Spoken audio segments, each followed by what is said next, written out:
Now, you've had quite diverse experiences. You worked in the UK, you also worked in Japan, you taught English, is that correct?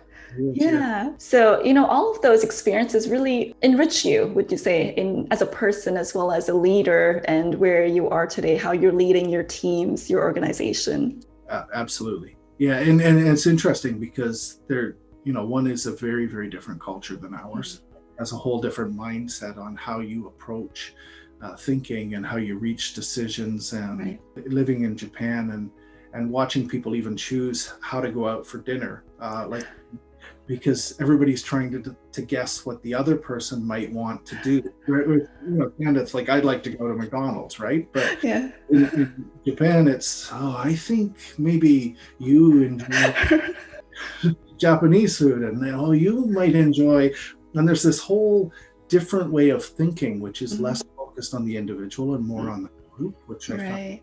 fascinating. Yeah. Um, and then the UK was really interesting because it made it really clear to me that no matter how closely aligned your cultures are, there are significant differences. Mhm. And if you sort of probe underneath, Mhm. you discover, right? Like you may have, I don't know if you picked up in just this conversation, but I'm kind of a quiet, spoken, not particularly pushy person. But in the United Kingdom, I was viewed as quite pushy within our team, right? Mhm. Because just the difference in culture.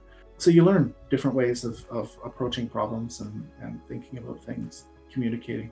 Yeah, those are some really great examples. Like, I can relate to them completely because I grew up in India. So it's really interesting to learn about all the different ways that people function in the world and how leadership operates and organizations. And when we look at diversity in senior leadership in healthcare in Canada, the data tells us we don't look like the population we serve. So how can we improve that diversity in senior leadership? Yeah, like it's always been a passion of mine. One of the things I've worked in my career in Indigenous communities, and also when I graduated in the United Kingdom, my first job was with the European Union, uh, working in a area of deprivation is what they call them, but downtown in a northern UK city, and it was almost 100% South Asian population, mostly Pakistani,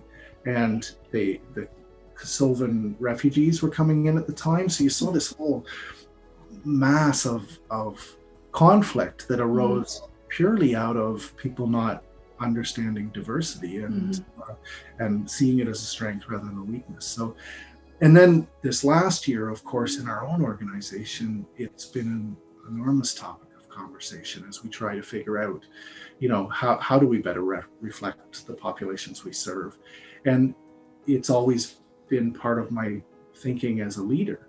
And we haven't been very good at it. And part of that is that when we advertise for senior positions, we don't get the responses from diverse communities. Mm-hmm. So we're doing a lot of work on why is that? What is it stands in the way of people being able to take progressive steps through the career into leadership positions? And interestingly, it's resulted. We had a donor come to us, and she was looking to donate a significant amount of money to the organization, and said, what do you think would be good? She's a lawyer, an HR lawyer, so Bernardi Law is the organization.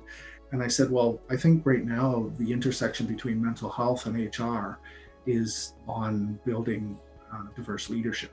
And so we're most of the way down the road of creating a bursary to help staff and or their children from diverse backgrounds advance their education. But then as we went into it further, it's not just education, it's also time off, childcare, travel, mentorship, and all of those pieces now we're trying to wrap together into a package to take a couple of people each year and help them on their leadership journey. So What a great initiative. You're starting at the grassroots level and giving them that support to climb up. And as you mentioned, you don't get a lot of diverse applicants for those senior leadership positions. Have you learned anything? I know you said you're looking into it, but what may be some of those contributing factors? sometimes, like when we talk about the internal, sometimes it's the confidence. Mm. I think people, it's funny when I talk to my non-diverse colleagues about applying for jobs, and you talk about, say, the requirements in the job ad, right? And they say things like, well, they're asking for a master's degree, but I know I can do that stuff, so I've gone for it anyway, no problem. Mm. And when we've had a bunch of open conversations with staff about their experiences, those from diverse cultures, and they often look at it and say, "Oh, well, I can't do that." Mm. Right? And so there's a barrier there. There's barriers in terms of access to education. There's barriers in terms of success at interviews. There's barriers in terms of finances, funding, the amount of income they have in the home, the age that they need to actually start working, as opposed to living off mom and dad for however Mm-hmm. years. Like, all that stuff is intertwined with racialization and diversity, right? So there's a lot of levels, and it's as we're starting to put together this bursary, we're looking at, well, how do we pick at as many of these as we can, and try to help people across all of those broad barriers. Mm-hmm. Yeah, I was reading an article recently about this topic by Boston Consulting, BCG, and it mentioned, with diverse leaders, it's often that sense of belonging that they're lacking sometimes. Yeah, it's true. And people carry with them an image of themselves as well. Right. We're hearing a lot from staff as we talk to them that Mm-hmm. I don't want to be seen as the angry black man, so I'm particularly quiet. Mm.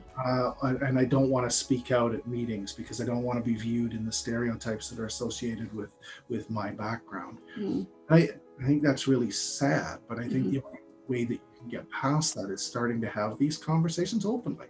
Right. No, Right. hey, disagreement is actually what moves us ahead. Mistakes are what moves us ahead. Yeah, it's like growth happens in the discomfort zone, right, as they say.